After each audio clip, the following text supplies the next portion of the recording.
The Steamship Authority is a proud partner in many Falmouth community events, including town meeting coverage, and for good reason. Not only do we have a terminal and offices here, about 1/3 of our employees call Falmouth their home. We always work hard to serve our neighbors, friends, and the traveling public.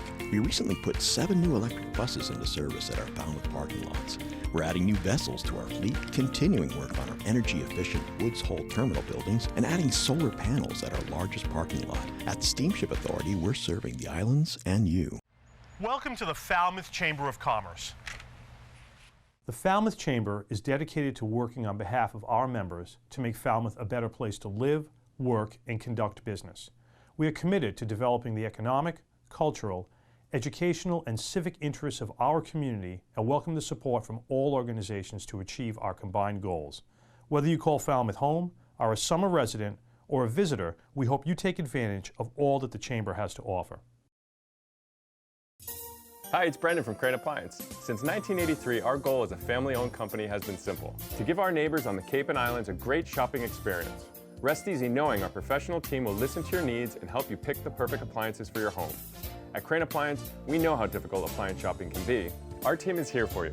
Crane Appliance, we call the Cape and Islands home.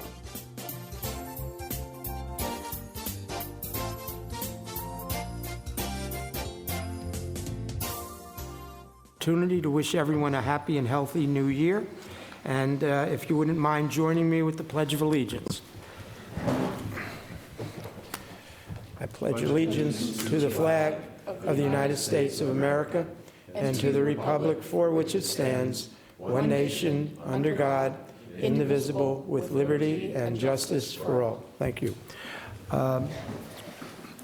As you can see, we are here at the Senior Center, and I'm going to turn it over to Town Manager Renshaw to just give a little update on our being here at the Senior Center.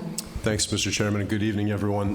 Yes, as the Chairman indicated, going forward, actually, from tonight going forward, the Select Board is going to be meeting here at the Senior Center. We're doing this for a couple of different reasons, quite honestly.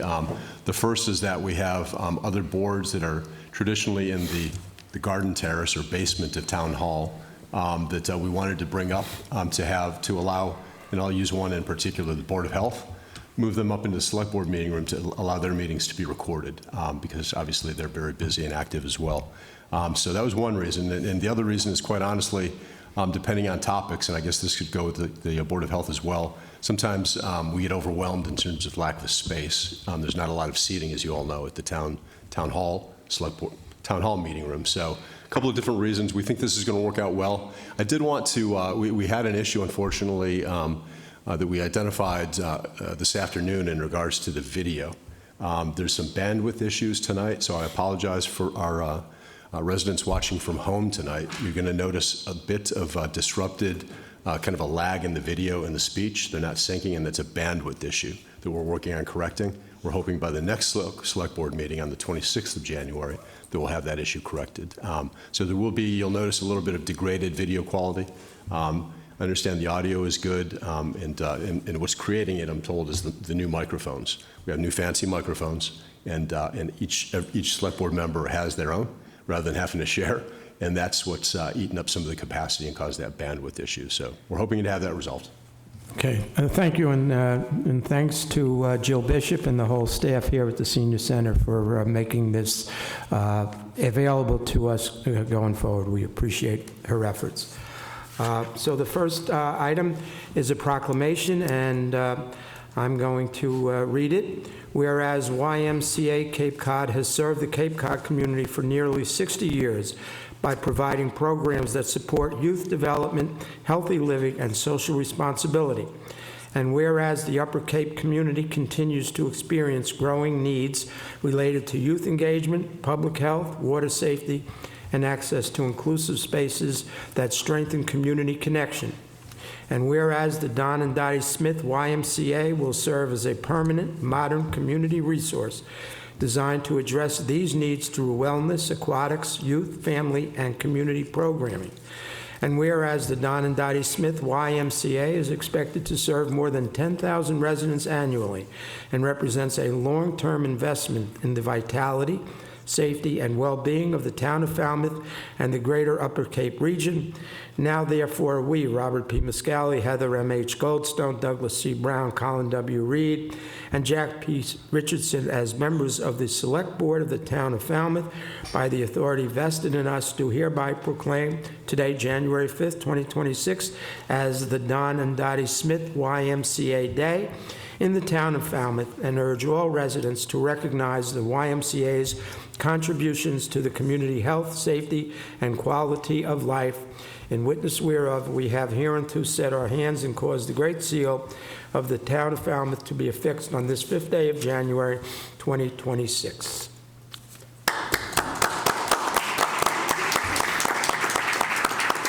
Someone like to come up and at least receive the proclamation? Thank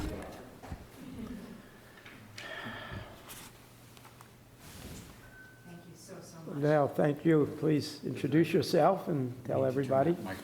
Nice to see you, Stacy. Yes. Do I need to turn it on? Yeah, there's a button on the front. Is it already stamped? It is. Yeah. Well, we'll take it back. Speeches to know where the button is, right? Well, good evening, Select Board. Thank you so much. I'm Stacy Pugh, the President and CEO of the YMCA Cape Cod. We are really appreciative of your proclamation this evening and really, truly the partnership in helping us to bring this new YMCA to the town. December 20th, our groundbreaking ceremony was a pretty unbelievable day. Mike, I saw you there. I didn't get a chance to chat with you very much, but it's just such an honor. Jack, helping us out with Senator Fernandez's office, and Bob, everyone has just been so supportive, and we could not be happier about this project. And Doug, you too. Yeah. So thank you all very much. We're hoping 2 years from now, we're cutting that ribbon together and celebrating and having a great time wandering through that facility we took you on a vision tour of. Great. Thank All right. you. Stacey, I'm going to ask you to give me that back, the proclamation. We have to process it, and then we'll make sure it gets to you. I just wanted you to know that it was the real thing. That's all. Thank you for being here, and Eileen and the Clays and Bob Antonucci as well. Thank you very much, all of you.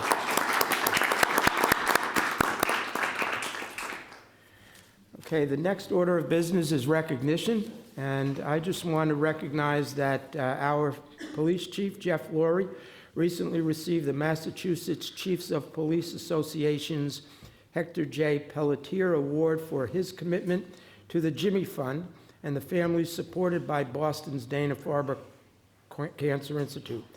The award is given each year to a member who shows the same commitment to the Jimmy Fund as former Cohasset Police Chief Hector J. Pelletier. So kudos to Chief Laurie for being involved with that effort.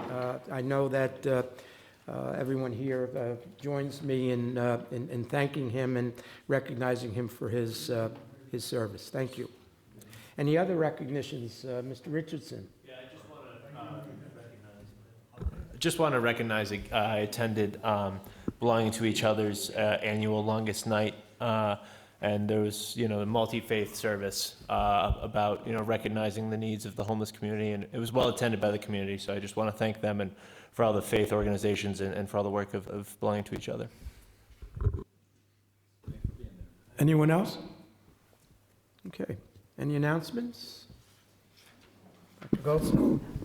Falmouth Farmers Market starts indoor winter markets at Mullen Hall School this coming Sunday, 12 to 3, and we'll be there every Sunday through the end of March, which is a pretty exciting next step in expansion. Where's that? I believe the cafeteria or the gym, I'm not sure. Okay, that's good.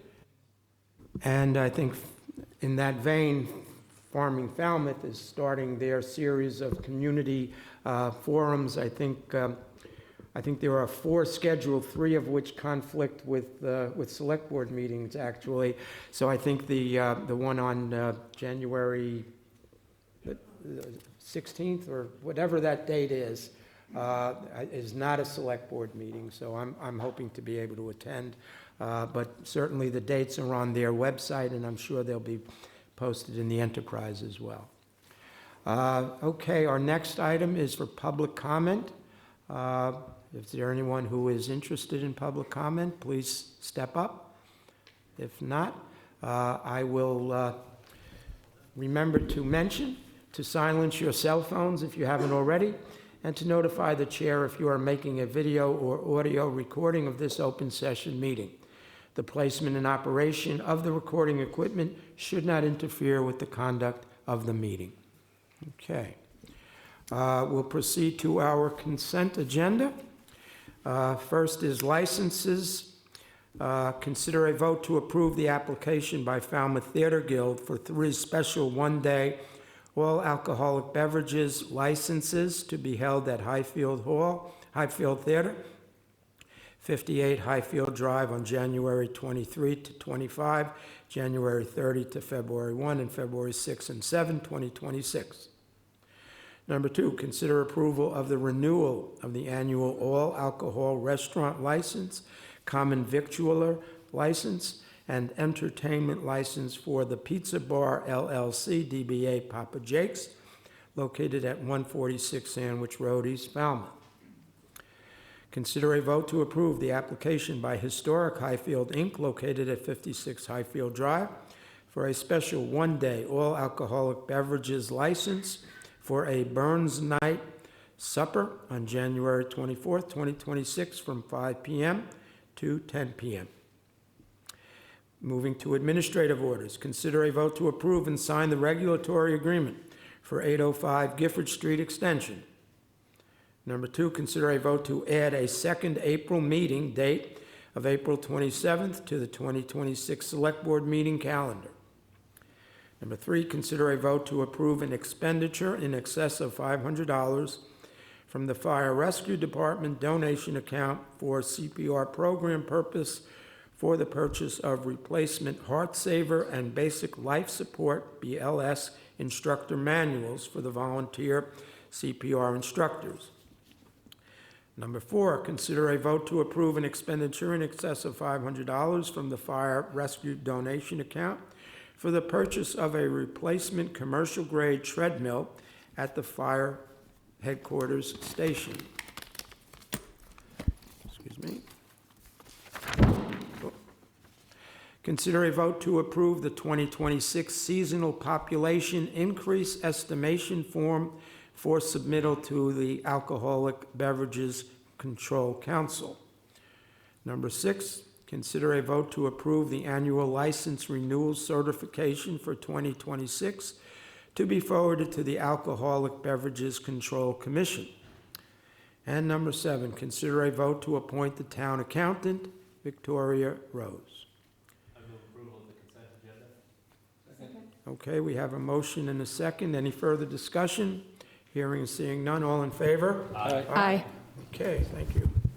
We will move on to committee interviews.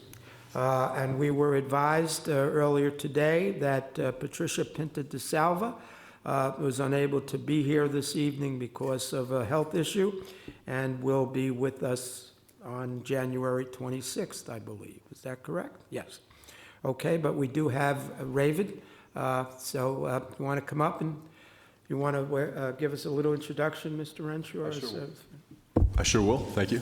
Hi, Raven.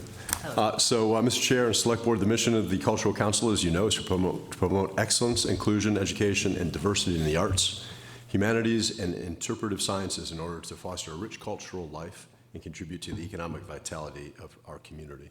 And they do a fantastic job with that. I've enjoyed over the past couple of years working with the committee and Alice in particular. Hi, Alice. There are currently 3 vacancies, Mr. Chair, on the Falmouth Cultural Council, and I think maybe unfortunately a 4th because we just received word of a resignation, so there may be 4 vacancies as of tonight. And as you mentioned, Raven is here with us. Raven is a student at Falmouth Academy. Raven is available to give time to the Cultural Council after school and on weekends and can offer perspectives on grants and has skills that could aid the Cultural Council. So with that, I'll turn it over to Raven. Okay. When I first heard that I had the opportunity to serve on the Falmouth Cultural Council, I was ecstatic. I thought that this is an amazing opportunity and that I recognize how much the Falmouth Cultural Council does for the town of Falmouth. Their contributions and funding to projects in the art and community are vital to the town of Falmouth. Town of Falmouth's community and art programs are very important And the Falmouth Cultural Council is one of those things that make those happen, and I would be honored to serve as a board member. Okay, thank you. Do you have any specific plans or improvements that you could see on the commission or the Cultural Council? I hope to provide a unique perspective, being a student who is younger and also involved in the arts myself. So I hope to offer a new perspective. Okay, thank you. Dr. Goldstone? I think there are a lot of students in Falmouth who, if asked, would have no idea that the Cultural Council exists or what they do in the community. And so I'm curious how you found out and became aware of the vital role. It was actually a couple teachers at my school, George Shaw in particular, who recommended this to me and really made me aware of this amazing opportunity and council. Great. Great. Jack? Yeah, no, the only thing I'm going to say, and then I'll make the motion, is Raven's already put in the work. I was at the last Cultural Council meeting, and Raven sat in on it to see if it was, for them, and you had fantastic contributions. So with that, once I get the thing in front of me, piece of advice: make sure you're prepared when you do things and you have stuff in front of you. So.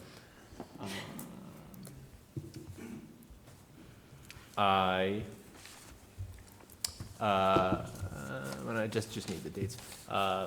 Motion to appoint Raven Winter Tavares to the Cultural Council for a term ending June 30th, 2028. Do you prefer 2028 or 2026? 2026. Okay, so motion to appoint Raven Winter Tavares to the Cultural Council for a term ending, for the unexpired term ending June 30th, 2026. Second. We have a motion and a second. Any further discussion? Hearing and seeing none, all in favor? Aye. Okay, good luck. Thank you very Thank much you. for stepping up. If you like it, we'll see you back here in June to put you Yeah. on again. I hope so. Okay, yeah. Right on schedule. We have a public hearing scheduled for 6:45. I'll ask Dr. Goldstone to read the notice. Notice is hereby given that the Select Board of the Town of Falmouth will hold a public hearing on Monday, January 5th, 2026 at 6:45 p.m.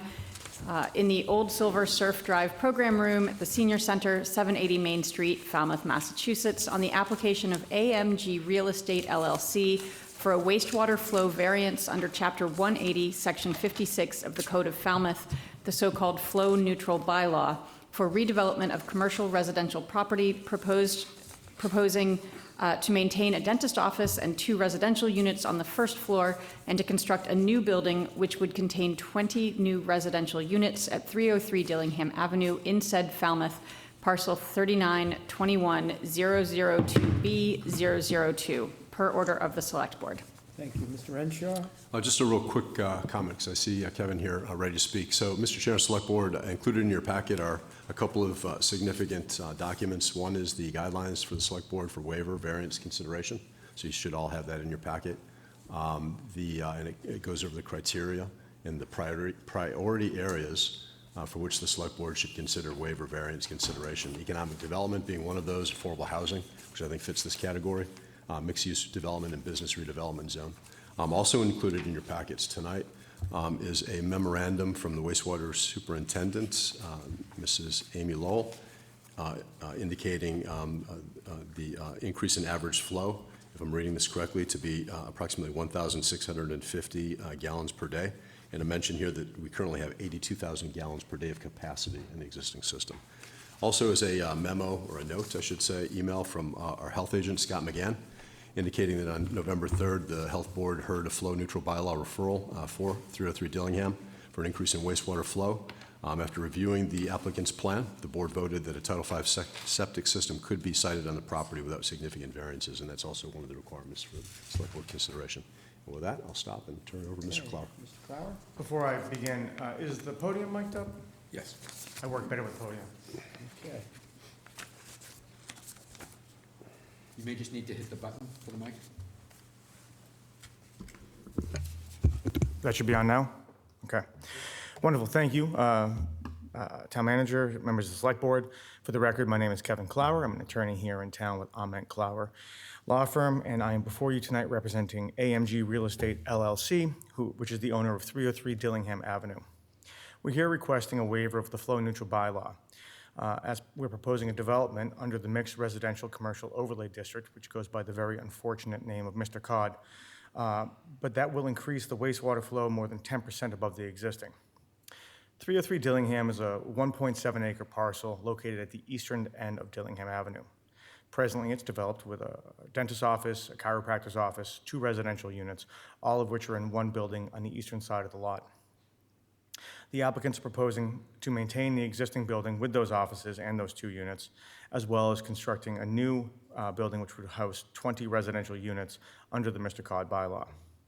That bylaw allows for the development of 20 units per acre if they're maintained as rentals, and if at least 25% are restricted as affordable.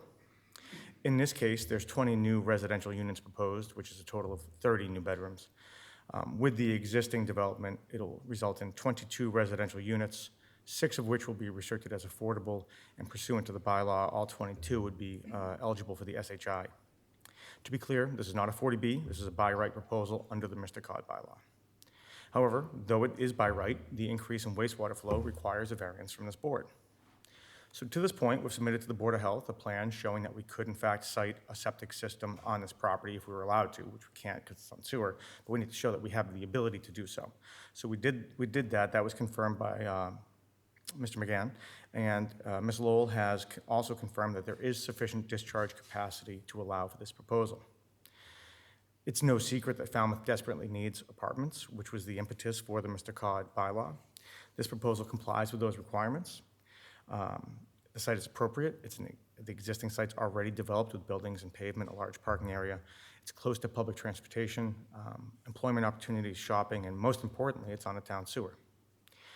The Select Board guidelines give preference to the issuance of waivers to this bylaw to certain developments. Included in those categories is affordable housing, which this provides, and also mixed-use developments in the business redevelopment area. However, that was written before the Mr. Cod Overlay District was in existence, and developments in the Mr. Cod Overlay provide the same exact benefits as a mixed development in a business redevelopment area.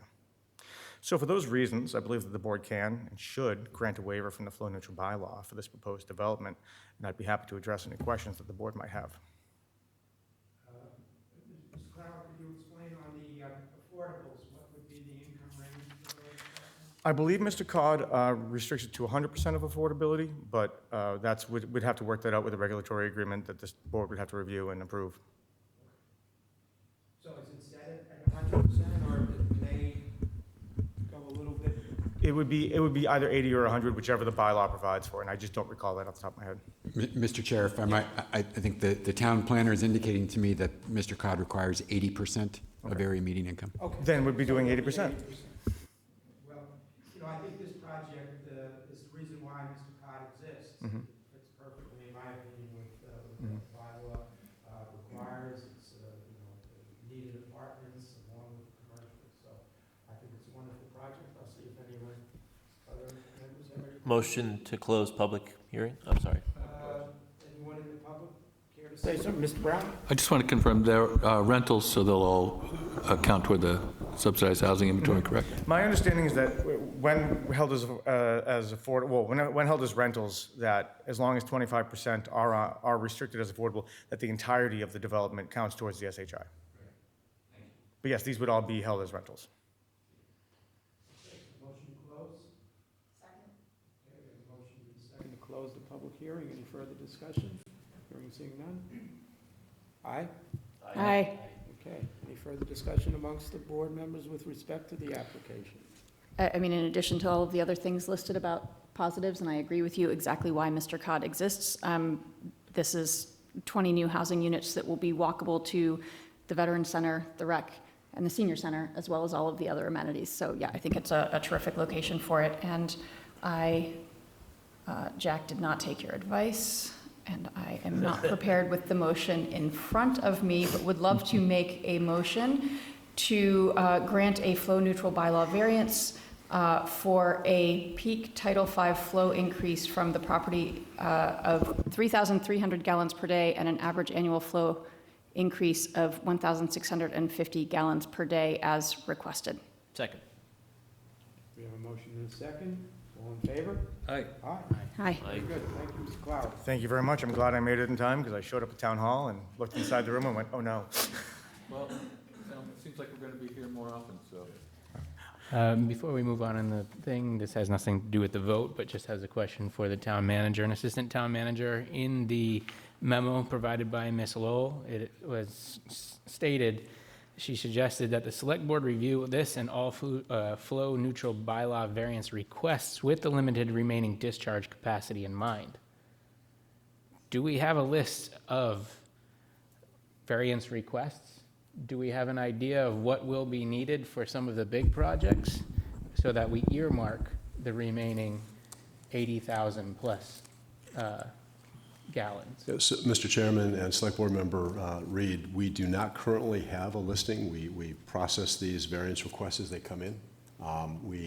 To my knowledge, and maybe the Community Development Director can speak to anything that's in the pipeline currently, that number of 82,000 gallons per day of remaining capacity is important.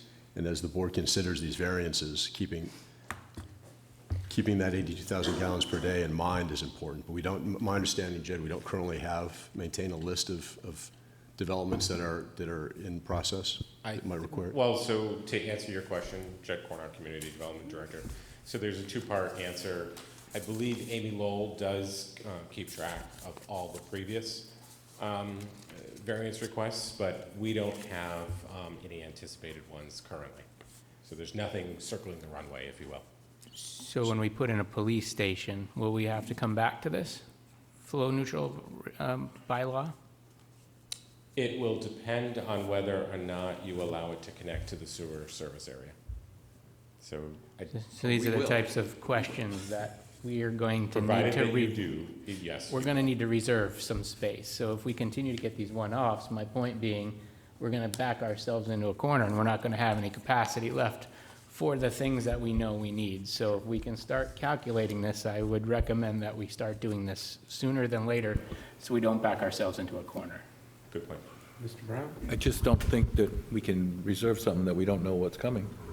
Well, I just used the police station as an example.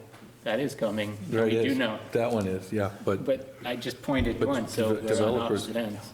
right, if he knew, he'd tell us. Okay, well, thank you very much. So we will now move on. We're a little bit ahead of schedule for once. Following along on my New Year's resolution to move these meetings a little bit more consistent with the time allotted for the matters. So we were going to move to consider a vote to approve the notice of lease and lease agreement with Sun Wealth Power, Inc. for the solar rooftop installation at the Gus Candy Community Center at 790 Main Street. We've allotted 15 minutes. I'm not sure we'll need that much time, but Mr. Renshaw, would you give us an introduction? And then I see we have, no, we don't have. There she is. Yes, we do. I was looking there and you already beat me. Thank you, Mr. Chair. My intro is to turn it over to Ms. Madsen, our resident expert, and she's going to go over, kind of give a broad overview of the project and then answer any questions the board may have. Stephanie? Stephanie Madsen, Sustainability Specialist for the Town of Falmouth. Good evening, select board members. I'd like to point out the slide that I have tonight to highlight the project that I'm seeking approval for notice of lease and release. This agenda item is about a proposed rooftop solar installation at the Gus Canty Recreation Center. The project would place solar panels on the building's roof under a 20-year lease with an option to extend, and it comes at no upfront capital cost to the town. The solar system would be owned, installed, and maintained by Sunwalk Power under a power purchase agreement that was fully executed by the town manager in December. The town would simply pay for the electricity the panels produce at a competitive rate, resulting in an estimated $117,000 in savings. Your mic. Should I start again? Why don't you, Stephanie? Yes, start again. Okay. Good evening, Good select evening. board members. Still ahead of Great to see schedule. you. Stephanie Madsen, the Sustainability Specialist for the Town of Falmouth. This agenda item is about a proposed rooftop solar installation at the Gus Canty Recreation Center. The project would place solar panels on the building's roof under a 20-year lease with an option to extend, and it comes at no upfront capital cost to the town. The solar system would be owned, installed, and maintained by Sunwealth Power under a power purchase agreement that was fully executed by the town manager in December. The town would simply pay for the electricity the panels produce at a competitive rate, resulting in an estimated $117,000 in savings over the life of the lease. The system is designed to supply about 78% of the building's electricity. It replaces very old panels currently on the roof and supports our Green Communities commitments, Climate Action Plan, and the Select Board's strategic goals. I recommend the approval of the notice of lease and the lease agreement to move this project forward. And I'm happy to answer any questions you might have. I just have one, and maybe it's to town manager, assistant town manager, but before this goes forward, I mean, has the roof been examined and all of that done in advance of this? I'm sure it has, but you want to explain? It's a great question, and the town manager, when this came up, asked if we could, see if the roof structure, it had the integrity to handle the solar panels. Even though we have 7 kilowatts right now on the roof, we want to know the age of the roof, when it was installed, if it has the integrity. We did have an engineer come out and look and inspect it, and it meets the requirements needed to support solar. Since then, working with Sunwealth Solar, a different company, they've had an engineer on the site as well and worked with Greg Endicott in the town, and it looks like the roof has the integrity to handle a solar of this size. Off the top, if you know, what other town buildings are possibly in the offing for something like this? Future? Yeah. Well, I was here recently for 2 solar carports for schools. We could expand that for sure. Rooftop solar can be tricky in that there are a lot of variables and a lot of requirements are needed to support solar. One being the integrity of the roof, the age of the roof, the angle of the roof, the tree, if trees are nearby. There are a lot of variables that take all the solar the potentials of all the buildings, and it chisels it down to not as many. And then with changes with the Inflation Reduction Act recently, there are less incentives for solar, unfortunately. Commercial solar has until July 4th to show construction has begun to qualify for these tax incentives that are offered through the Inflation Reduction Act. That goes away. That's why I'm sort of fast-tracking these projects recently. I don't have anything in addition that could move fast enough to get the 30 to 40% tax incentive. I'm hoping new regulation comes our way, solar companies lower the price, solar panels decrease in price. The program changes all the time, so I'm feeling hopeful that things will happen to incentivize solar in the future. Thank you. Any other questions? Out of curiosity, this is a significant increase in the amount of power that we'll be generating from the roof of the rec. How much of that is increase in number of panels, and how much is an increase in the efficiency of the panels, given that we're replacing much older panels? The panels that are on the rec center right now, there's I think less than 10, and it's 7 kilowatts DC. This system is going to be 29 kilowatts DC, 73 solar panels. The wattage of the panels on the roof right now are 200 watts. The technology is advanced tremendously. The ones we're proposing are 410 watts, but they are making panels in the 500s right now. So it's really improved over the last 10 years. And I'll just put in a word that if you find any other projects that could be fast-tracked, please do. Mr. Richardson? Mr. Reed, I'm sorry. Thank you very much for this, totally in support. One thing that our constituents always bring up is the removal at the end of the lease. They don't want it to be caught in our coffers. Most of the time it's, what happens to it when it's done? I believe I read in here that if we do not take on ownership, that the provider will remove these. Is that correct? That's correct. It's in the contract.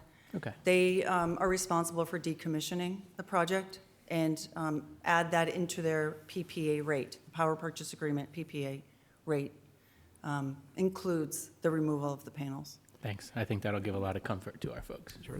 You had mentioned the new the panels now are even better wattage than they currently are. Would it be conceivable that during this project, the panels that we're approving now would be replaced with these other panels, or is that something that would normally happen? That's a great question, because the SunWealth, the vendor, will own the project. They can replace them if they want to without changing our PPA rate. Our PPA rate is fixed, in this case for 20 years, which is unbelievable because our utility bills are not fixed. Those are most likely going to increase. But if the panels, let's say the technology advances and they double in production in the next 10 years, I would think as a vendor, they'll have to pay for it. They may want to swap it out and put in the higher rate panels. And they could come back and ask for an adjustment of the PPA rate at that point, I assume. Okay, thank you. One more. Yes, now, Mr. Now it's, yeah. Thank you. Just one quick question. Any impact on patrons during installation? Any impact on what? Patrons of the rec center? During installation, we're having a meeting soon to talk about. Or they during expect a any week. point, yeah. The rec center, well, they're going to be, I know they're already really happy to hear that 78% of their utility bill would be covered with solar. So I think there's a lot of excitement. I also create for the buildings that we've installed solar in already, I create an educational flyer that can be shared at the front of the building. And so they can highlight with enthusiasm that their building is 78% That's awesome. powered by solar. So I know Julie's really excited about it. Great. Yes, Mr. Brown. That's great to know. Curious, though, it's a power purchase agreement, so it's not going to really reduce the electric bill by 78%. It's probably cut it in half or something, or is that the actual savings? Or have you maybe 78% is just the kilowatt hour usage calculation. It's not the cost, but they calculate savings per year. And over the span of the lease, 20 years, it'll be over $117,000. It can be difficult to predict. They're making estimates, savings estimates based on our utility bills right now. Right. But we all know they change dramatically in a short period of time without a lot of notice. Right. The beauty of a power purchase agreement is that it's a fixed rate. This PPA rate is fixed for 20 years in this case. Right. Our utility bill is not fixed. And we've seen, I mean, it used to be 8 cents, then it went up to 14 cents. I mean, it's very expensive, just the supply. And we all know delivery can be very expensive too, and unpredictable if they're increasing infrastructure. It's really unpredictable. So the savings is probably conservative. I would not be surprised if our savings are well above $117,000 over 20 years. That's great. And we know what to budget, so thanks. In addition to saving the environment, right? Right. Yeah, I mean, that's like the main driver here. That's the main driver. But the finances really do matter. Sure. Motion to approve the notice of lease and lease agreement with SunWealth Power for the solar rooftop installation at the Gus Canty Community Center, 790 Main Street. Okay, we have a motion and a second. Any further discussion? Hearing none, all in favor? Aye. Thank you. Okay, our next item is to review and discuss FY27 department operational budget requests that were not recommended for funding initially. Mr. Renshaw? Thank you, Mr. Chairman. I've asked the Assistant Town Manager to put a slide up on the screen. I'll use that in a moment. But as a bit of an overview summary, as the board recalls, On December 1st, I presented a balanced FY27 recommended operating budget that totaled about $183.8 million. This represented about a $9.9 million increase from FY26 spending, or about 5.7%. We walked through several slides where I kind of outlined some of the more salient challenges with respect to this FY27 operating budget. As you all know, we continue to face ongoing inflationary pressures, as well as the need to continue to adjust, make market adjustments to salaries and wages. Again, as I mentioned back on the 1st of December, to maintain that competitive edge as we attempt to recruit and retain qualified staff within this very competitive, hyper-competitive market. We transmitted, Mr. Chairman, the Select Board voted to transmit the recommended FY27 operating budget to the Finance Committee on December 15th, kind of the second meeting where we discussed the budget. The Finance Committee, as you all, I believe, are aware, will hold its first budget review meeting on January 14th. I believe the Police Department is scheduled, and maybe some other departments as well. And there's going to be a series of several weeks of Finance Committee budget meetings. As we also discussed both on December 1st and December 15th, Mr. Chair and Select Board, across all of the town departments, the total request amounted to a little less than $186 million, or a difference of about $2.1 million in funding that, as town manager, I did not recommend, funding requests that I did not recommend be included in the budget. You have included in your packets this evening a 2 or 3 page narrative or outline of those across the town, organizationally, department budgets that did not receive recommendation to be funded. We talked about a little bit again on both December 1st and the 15th that we were able to avoid an operating override, the need for a Prop 2.5 override in this upcoming proposed FY27 budget by utilizing a large portion, as was discussed on December 1st and the 15th, a large portion of our excess levy capacity. As I mentioned, we have $1.5 million in excess levy capacity. The proposed budget, as it stands now, recommends using approximately $1.2 million of that excess levy capacity. We talked about the fact that restricts our flexibility going forward and also would result in a property tax increase of about $48 a year for the average single-family homeowner. However, as you recall, on that presentation on December 15th, the second budget presentation, the finance director reported that she had just received certified new growth numbers, and that those numbers came in significantly higher than what was projected, about $531,000 higher than what was projected. Mr. Chairman and Select Board, as a result of these new growth numbers being higher, the FY27 budget now has a much higher starting excess levy capacity, and the overall effect of this beginning significantly higher excess capacity is it will roll forward a higher starting levy in FY27, which would allow us to reduce the amount of excess levy capacity that we need to use to balance the budget. So rather than utilizing the 1.3, we'd utilize a much lesser amount.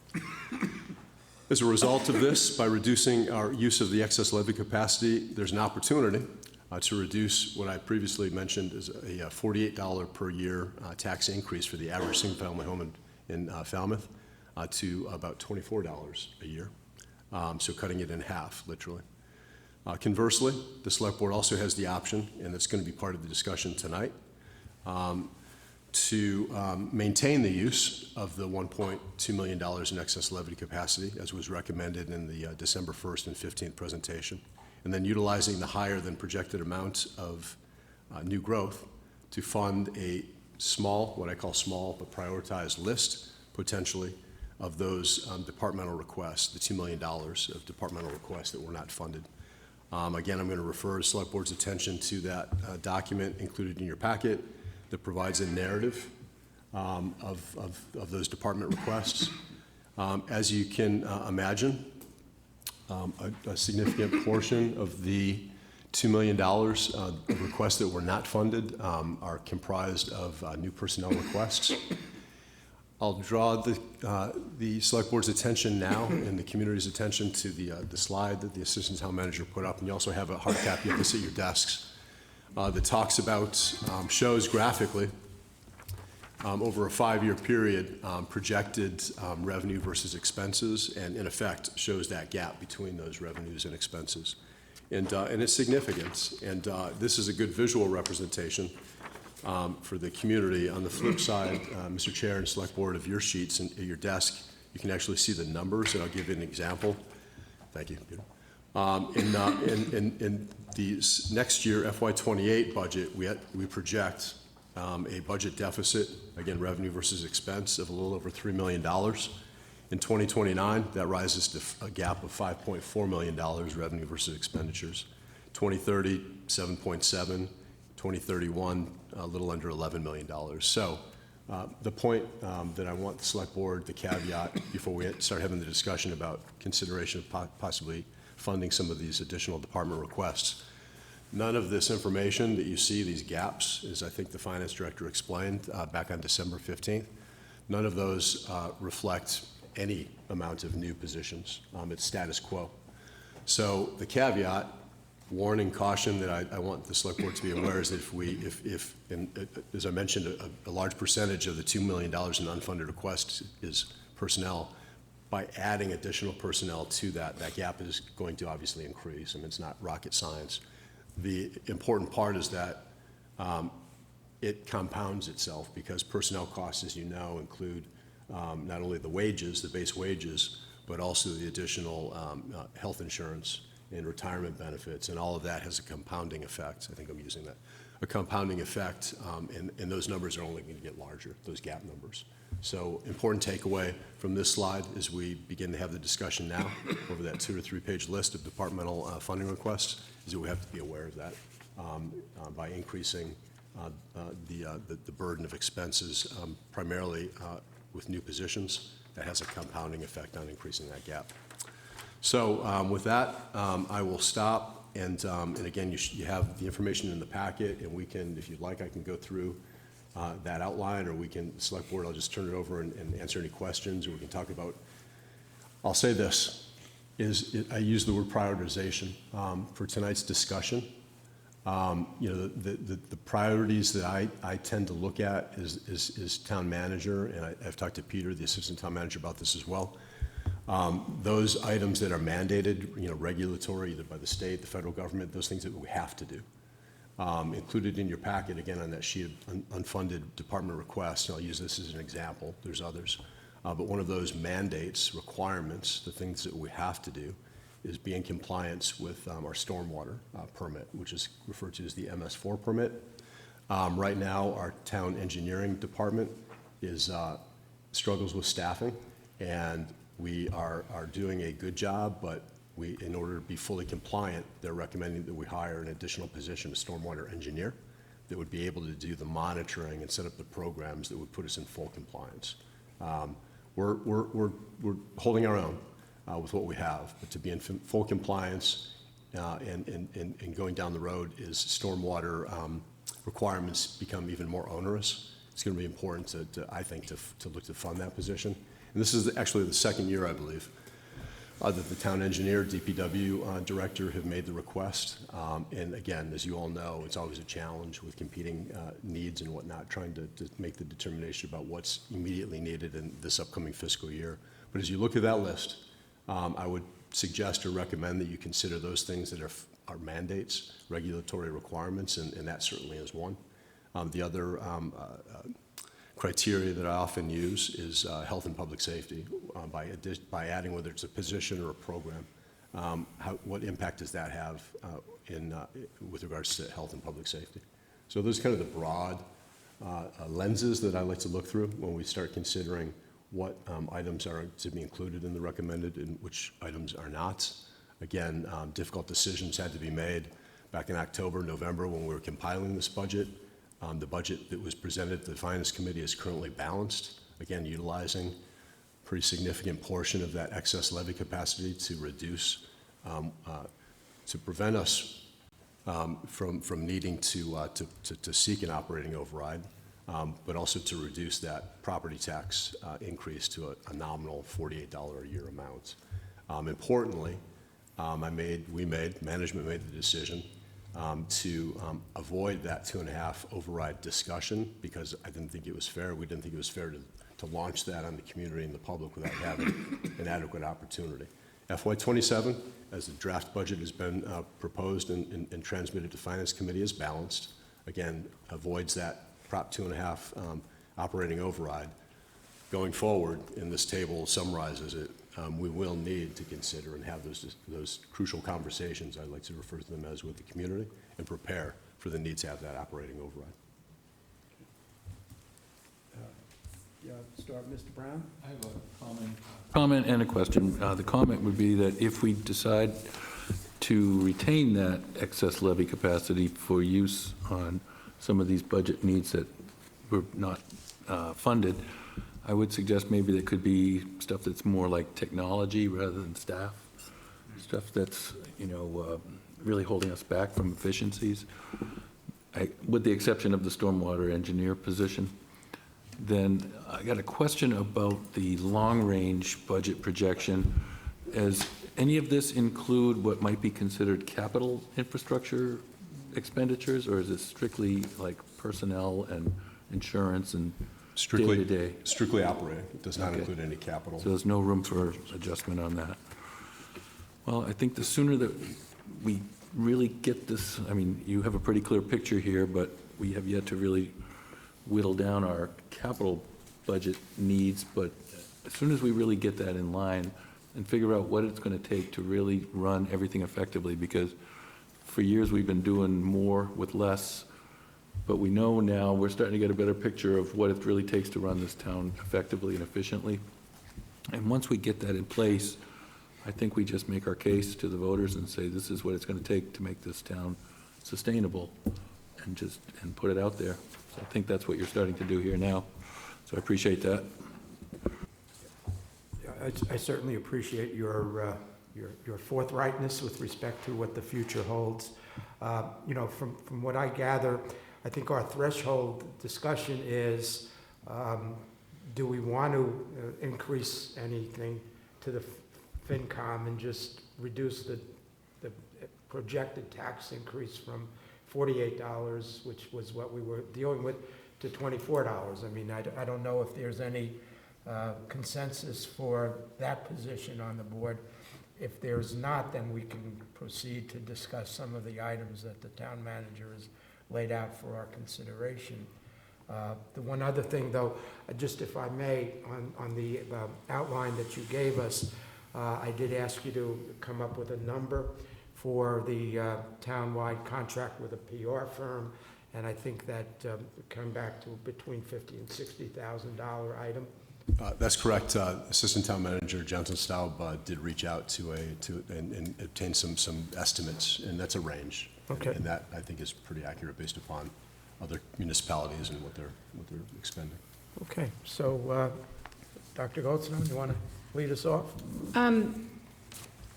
Yeah, I guess I don't see as much of a distinction between the two different conversations or decisions that you were mentioning, Mr. Chair, because I think how we might use the unexpected excess growth revenues, in my mind, whether or not we would do that is conditional on how we spend it. And I very much appreciate town manager's comments at both of our meetings in December and now about the concern of adding staff positions and the compounding pressures that puts on the budget moving forward. I do think there are ways that we could leverage this unexpected excess growth revenue in a way that doesn't do that, and advance strategic plans or strategic priorities and potentially set ourselves up to help address some of the budget constraints in the future. As I'd mentioned in December, one possibility would be to request an allocation to the Affordable Housing Fund. That's a one-time expense that does not incur any future liability, and in fact gives us funds to continue addressing affordable housing into the future, including, but not limited to, the residential tax exemption for affordable rentals that we discussed at one of our December meetings. Another possibility would be to make a one-time allocation to the debt stabilization fund, knowing that we are looking at increasing capital expenditures and debt service over the next coming years. I don't think I would be in favor of, unfortunately, because I know I'm a person who every single year asks what was on the list that we didn't get to fund in order to balance the budget. Those are important requests, but given what we're facing, I can't see adding to that pressure. One question I have for tonight is a process-related one, and that's this item as it is on the agenda is discussion and informational, directional. It's not a formal vote. And so I'm curious what the process would look like moving forward from a discussion tonight and actually arriving at, I guess, a new request and transmitting that to the Finance Committee in a timely manner, given that they're due to start their deliberations in the next couple of weeks. So I'll take that one. So the agenda item was not presented as a vote per se. Town council has advised that it is implicit that a vote is possible for any item listed on the agenda. So if the board felt like you were ready to make a vote on this, you could do that tonight. But if not, then it would be a following select board agenda posted, as a follow-up discussion and vote to, and if, again, I think this agenda wording covers you for it if you're ready. And if you're not, we would have a more specific agenda item that noticed that an amendment, an adjustment to the town manager's proposed FY27 budget was being contemplated. Great. Thank you. And then that adjustment would be transmitted to the FinCom during their present review. Yes. Mr. Reed? So I want to thank the town management for its 5-year budget projection. This is the second, third, maybe fourth time we've seen it. And to Mr. Brown's point, it doesn't include any of the capital budget projection needs that we have. And we know that we have a outflow pipe of 125 million. We have a police station at 50 million. We have a Lawrence School at 125 million. So this isn't about $48 or $24 right now. This is about what we're doing to prepare ourselves for 2028 into 2032. Cumulatively, that's a $40 million deficit that we're going to need to figure out. We've just been given a operating budget that had incremental changes, and the operating budget, to the best of my knowledge, has gone with small increments, where our capital budget is jumping by leaps and bounds. So I think tonight is two different things.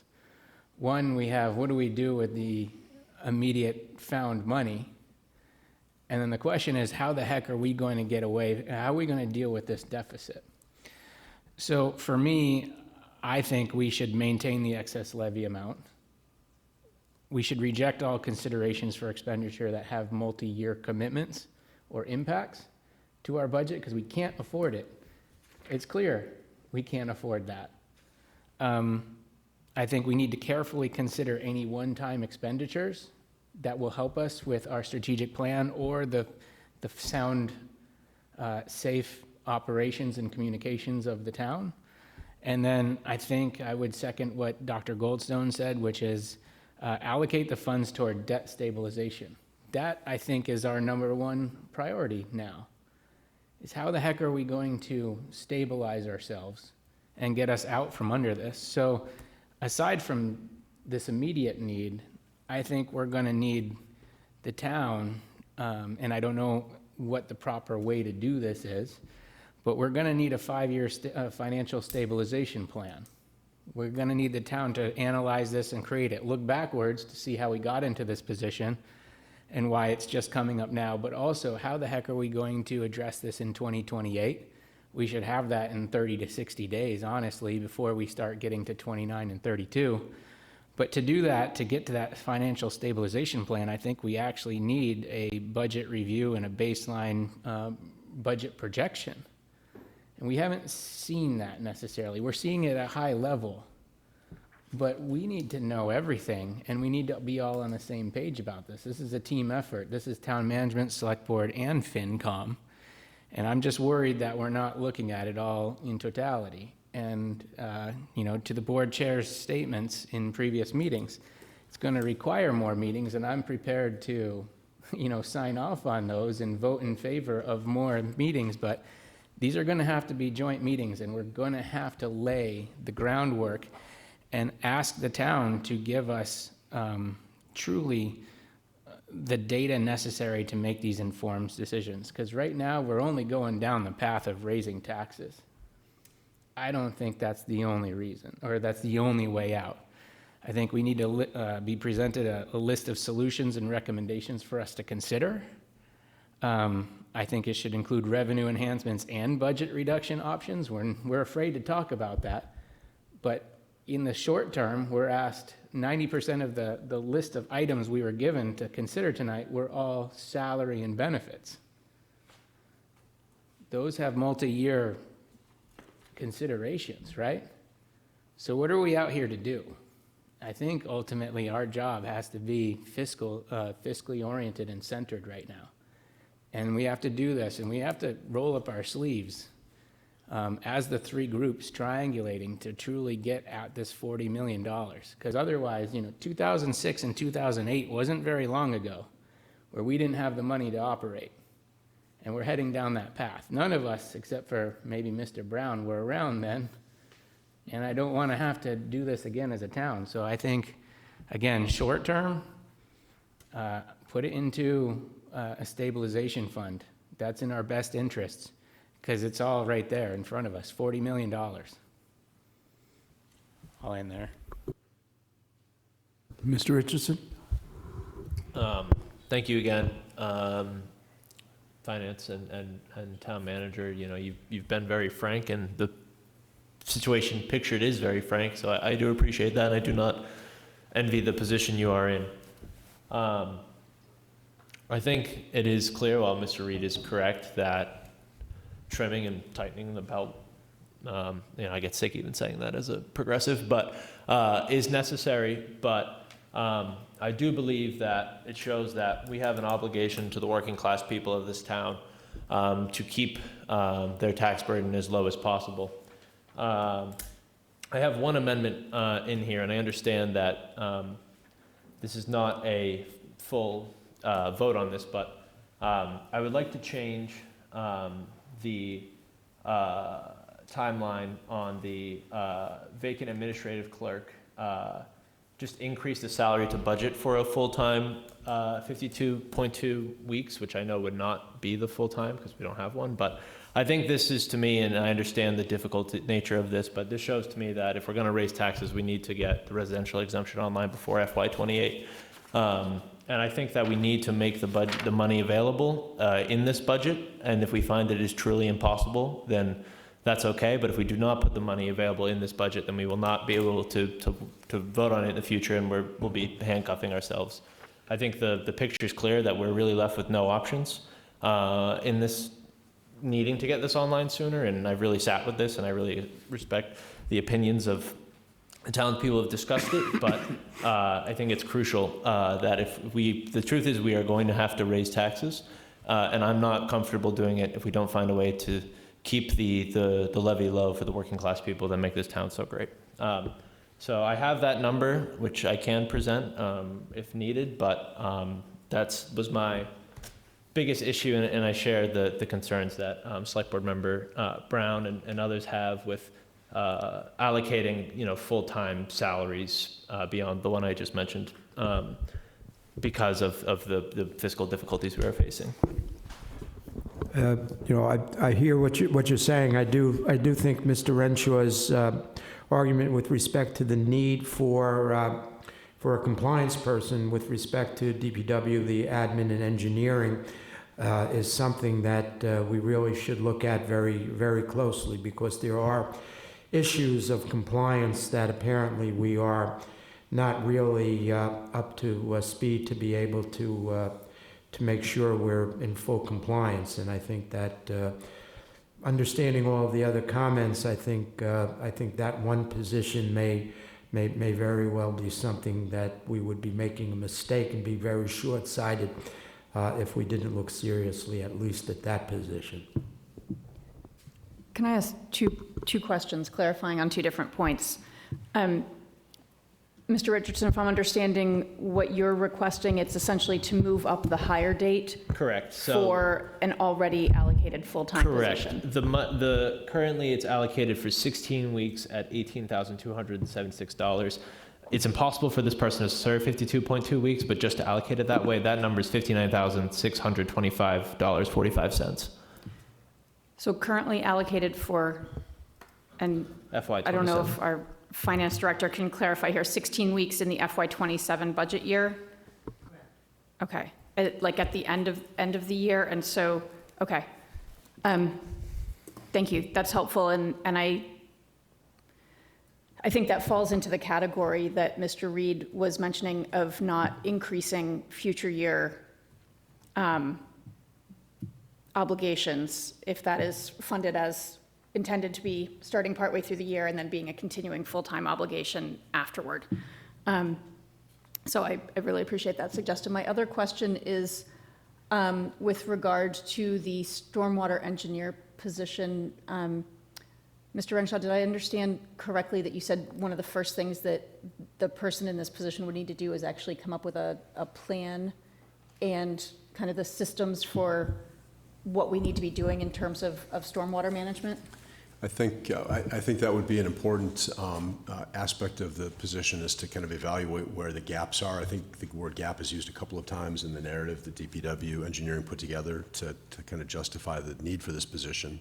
I think one of the points that I did make is that the MS4 permit requirements are only getting more stringent, and I think that's part of the concern being voiced by Town Engineering Division, is that as these requirements become more onerous on municipalities, without having a person that's dedicated to this, there's a concern that I talked about we're doing the best, we're maintaining our head above water, so to speak, but if those requirements next year, the MS4 discharge requirements were to become even more stringent, that potential of falling further out of compliance would be enhanced, would be greater. So I think evaluating kind of where the gaps are and with regards to monitoring or setting up various programs and whatnot. I'm not an expert in the MS4 permitting world, but in talking to the DPW director, that's kind of one of the issues that they're concerned about is, right now the MS4 permit requirements are pretty rough for municipalities to reach. We're doing it, but with a lot of effort. And there's a lot of opportunity cost, because without having a dedicated specialist, the stormwater engineer, it's pulling from other engineers in that division. And the opportunity cost is that they're not able to do their actual job, which is also important. So, all of those are factors. Right, and I understand obviously the compliance issue is critical. I also know the stormwater maintenance has become a real priority for our Freshwater Ponds Advisory Committee. And others concerned about water quality. I guess what I'm wondering is if there's a way to start addressing that compliance issue with a consultant, or in a way that doesn't require a full-time hire immediately before we know what the full need is. I think that's a great idea, and I think it's something that we'll definitely explore. What can we do in the interim, until we are able to get a better handle on funding this position. In the next 6 months, the next year, having a consultant help us out identifying those areas of greatest need. Great, thank you. Mr. Chair? Yes.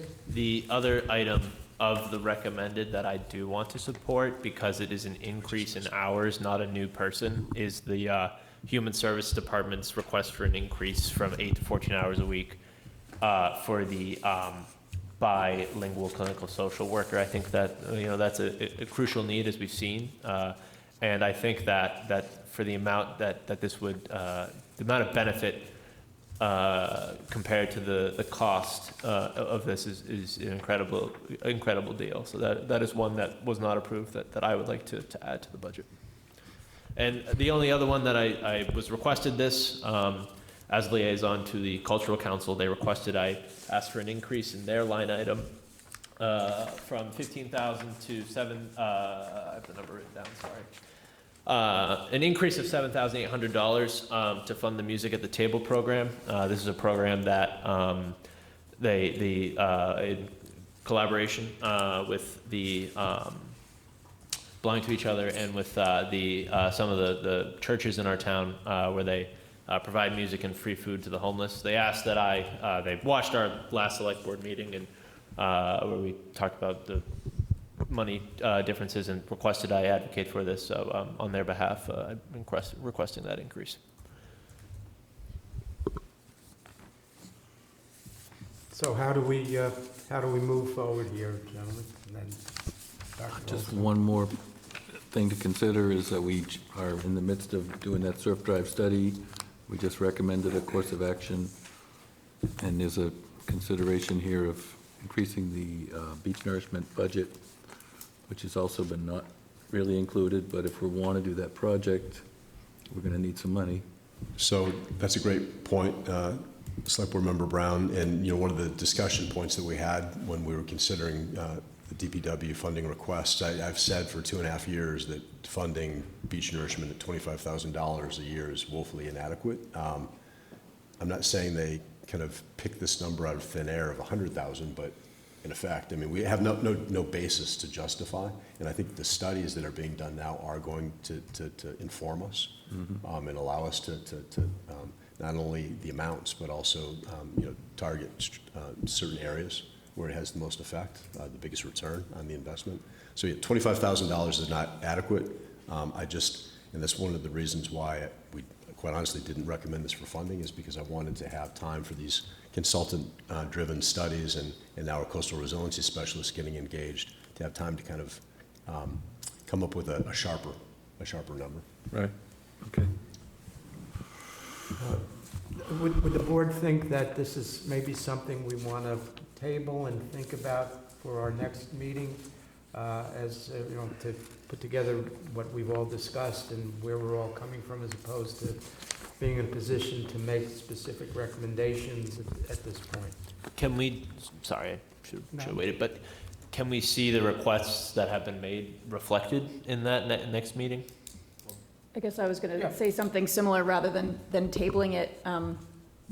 I guess I feel like I've heard a consensus from the board, an openness to leveraging this excess new growth funds for strategic priorities in ways that don't increase our budget pressure, our financial obligations beyond the next fiscal year. And so would love to, if it's the consensus of the board, at our next meeting, see what the town manager's recommendations for allocation of that funding might be based on tonight's discussion. That's something. We can put that together by the 26th. Yeah, our next meeting is January 26th. Yep. So based upon the input, and that was, this item was for discussion, we can put something together. I heard a couple of select board members talk about, and I think it's an idea with merit and worth exploring, allocating this to the capital stabilization because of the issues that we know of, the $805 million 10-year capital plan. So that might be a way, obviously that is a way, to allocate those funds without having an impact on increasing those numbers any more than what they are in terms of adding personnel costs. So that certainly would be one scenario that we could prepare, come back and show what that looks like. We could look at adding, expediting, ramping up the administrative support in the assessor's office. I think that's where you're going. Yeah. So that we can also look to a scenario that includes adding. Well, again, the $150,000 approximate cost of adding the stormwater engineer is significant when we have $530,000 approximately to work with. But we can put together a couple of scenarios and options. I think the important note is that the Finance Committee is about to start their in-depth review, And the sooner, I should say, that we can get this information, any potential recommended revisions put together and packaged, the better. I think if we delayed one meeting, I think we'd still be able to by next meeting, with the recommendations and potential uses, and whether it be the capital stabilization fund, or if we can still somehow find a way to make a contribution to the affordable housing fund one time, that would be great. And I really do appreciate your openness to my suggestions. Okay, I think we have consensus on that. Yes, Mr. Brown. One last question on the bottom item, $30,000 to the budget for comprehensive and coordinated community calendar software. Could you just briefly tell me what that would do for us? I can. One of the challenges a lot of municipalities face is that we have these great, sometimes not so great community calendars on our websites. We have one, that's generated, powered by Civic Plus, our web vendor. The problem with it is that there's a lot of problems in my opinion. It's not comprehensive. It doesn't cross over and draw from different outside agencies. If you want a true community calendar, it's got to be more interconnected. This particular vendor, myself, the chair and vice chair, had an opportunity to sit through a demo, and I can pass out a link to that demo because they recorded it. It's just it's a software platform that a lot of municipalities, communities are using now that allow for a more comprehensive poll and illustration of what's going on literally in the community than what we currently have. There's a lot of, ours is static, right? This is more dynamic and changing and more reflective of what's happening in the community. It allows people to subscribe. I don't know if our current calendar allows people to subscribe to specific interests, but a community engagement calendar like this, and WITH, W-I-T-H is the name of the company that we took the demo with, and there's others, really does kind of give that full, coordinated, integrated, comprehensive community calendar. And people wouldn't miss things. They could subscribe to certain channels based upon their interests, and they wouldn't miss things. And that $30,000 is kind of a quoted price for the current fiscal year. Okay, that might be helpful. I know community engagements is one of the kind of strategic priorities. We talked about it during the planning process, right. And how we can do a better job of that engagement with the community. And I think this calendar is one element of that. Sounds good. Thank you. Mr. Chair? Yes. One other thought is, maybe it's for the next meeting, putting on the agenda the 5-year financial plan for dealing with these deficits and having that discussion. Because something that might be beneficial in a one-time use is if we do not have the bandwidth internally to create such a plan and deal with it and analyze everything with it, it might be good use of our funds to hire a consultant to help us get to this 5-year budget game plan to address the deficits of 2028 to 2032. So I put that out there as well for discussion for the next meeting. Okay. Anything else? Prepared to move to the next matter, which is to discuss the recent designation of Falmouth as a seasonal community by the Executive Office of Housing and Livable Communities, and consider a vote to add an article to accept the designation for consideration at the April 2026 town meeting. Mr. Renshaw? Thanks, Mr. Chair. First, let me kick this off by saying that this is a discussion item with a possibility of consideration of a vote. As I think Select Board is aware, we've added some additional time, quite frankly, in the calendar for the preparation of the April 2026 town meeting warrant. The Select Board is scheduled to vote the articles and execute the warrants on February 6th. On February 6th. So in effect, this could potentially be an article that makes the April town meeting warrant. But tonight, there's no pressure or no deadline certainly for the Select Board to make that decision. So I just wanted to so that everybody starts from that kind of perspective. We have at least 2 other meetings, the January 26th and the February 9th. I think it's the 9th, not the 6th, meetings to consider this. So that being said, you have included in your packets tonight a letter that my office received from the Executive Office of Housing and Livable Communities back on December 12th of last year, indicating that the town has received designation as a seasonal community. As outlined in the letter from EOHLC, Falmouth received the seasonal communities designation because the community has both a rate of short-term rentals in relation to the overall housing inventory, over 3.25%, and a percentage of housing stock that is used for seasonal, occasional, or recreational use, or is otherwise not used as a primary residence by the property owners. That rate is around 12.5%, as determined somehow. I'll be honest, I'm not an expert in how they make that calculation, but that's the calculation made by Executive Office of Housing and Livable Communities. I wanted to outline, and it's included in your packet, a few of the benefits to a municipality of this designation. They include allowing seasonal communities to acquire year-round housing occupancy restrictions, develop housing with a preference for essential public workers, create year-round housing for artists, establish a year-round housing trust fund to create affordable and attainable housing, and increase the property tax exemption for homes that are the owner's primary residence, a topic that the Select Board recently discussed. Mass General Law 23B, Section 32B, Seasonal Community Statute requires that a municipality that receives this designation either accept or deny the designation by a vote of its legislative body in accordance with the laws of the Commonwealth and the municipality's charter. Importantly, the statute also requires seasonal communities to adopt local zoning bylaws to permit undersized lots to be used to create attainable year-round housing, and to adopt local zoning bylaws to permit the construction of tiny houses to be used as year-round. These regulations would be promulgated in the near future, according to the letter. Again, Mr. Chair, Select Board, the designation announcement letter requests that the town consider, at the earliest opportunity, a vote on the seasonal communities designation, again, at an upcoming town meeting. And as you all know, it's been well documented, April town meeting opens on April 6th of this year. And the letter goes on to include some suggested language for this article. Okay.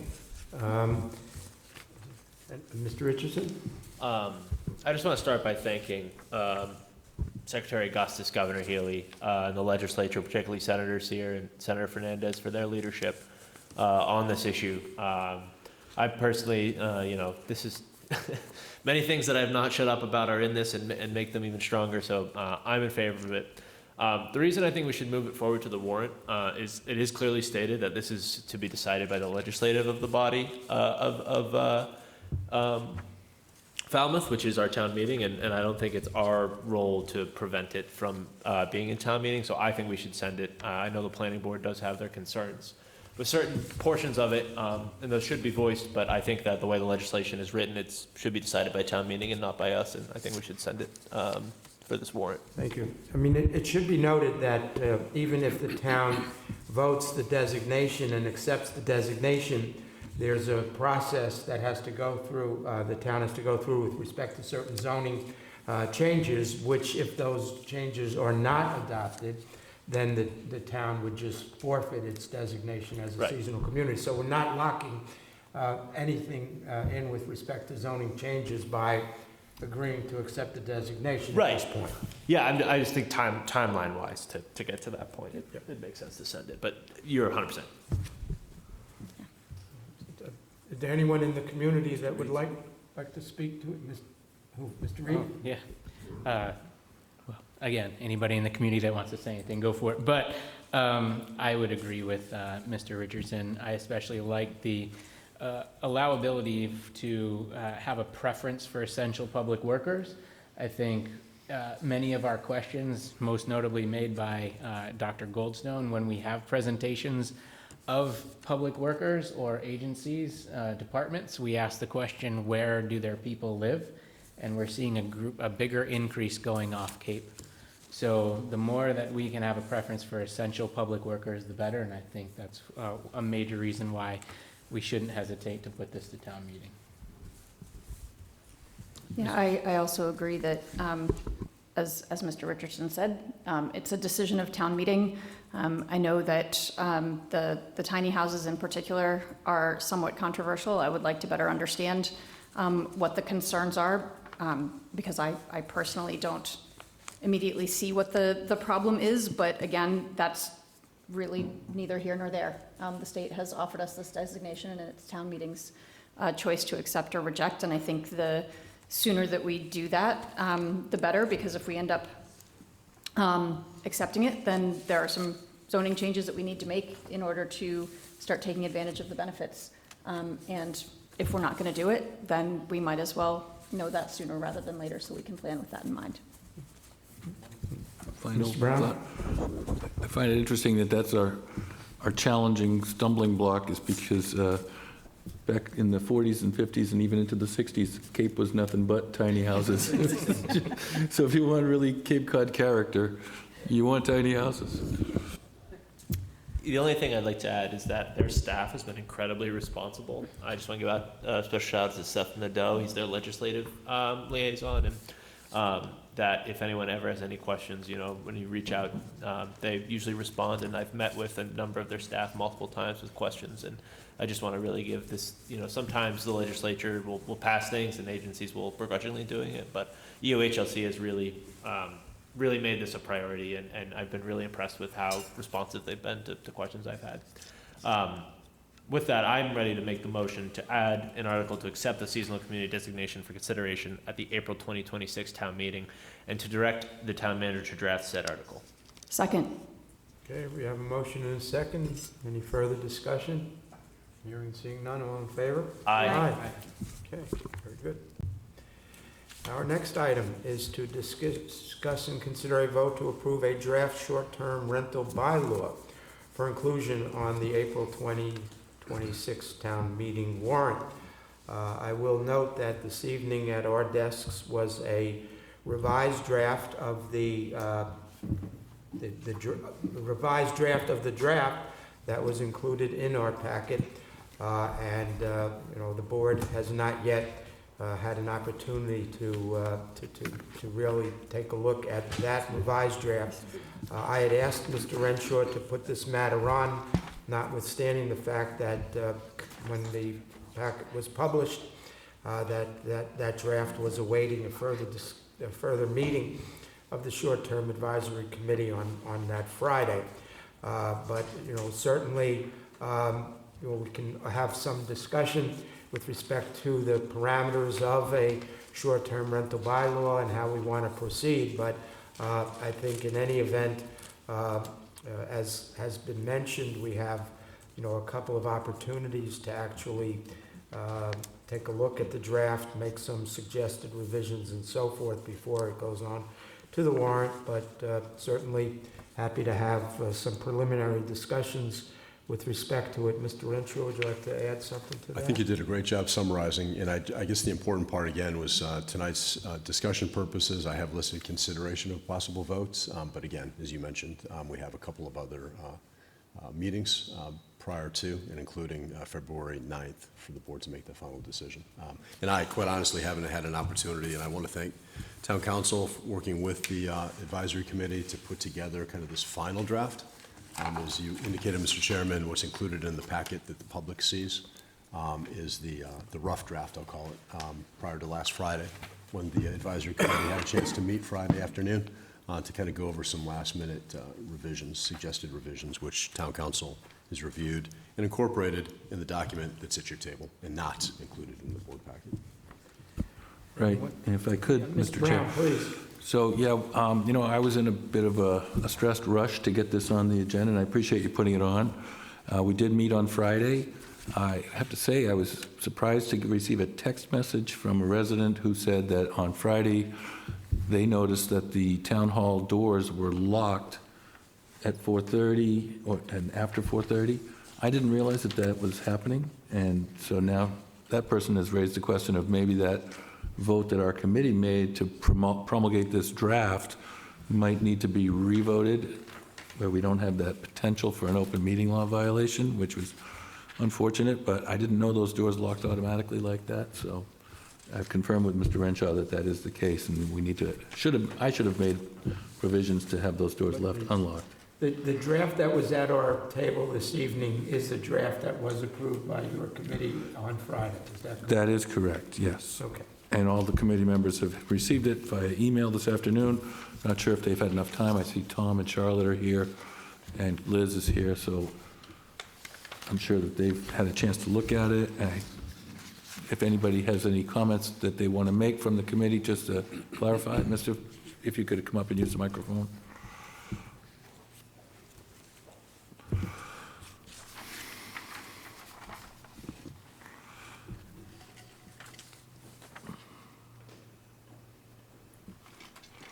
Tom Crane, I'm a committee member, Precinct 1 town meeting member. First of all, I'd like to thank town council's work to expedite it. I thought you did just a terrific job. I understand if we have some breathing room to have another committee meeting, completely understand it.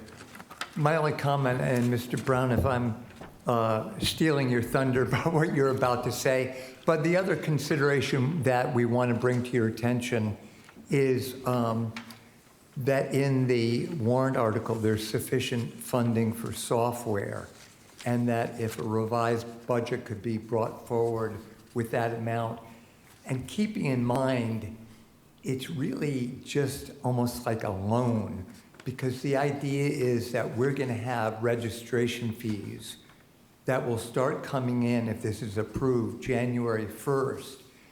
That will, the registration fees are going to fully pay for the administration of the program.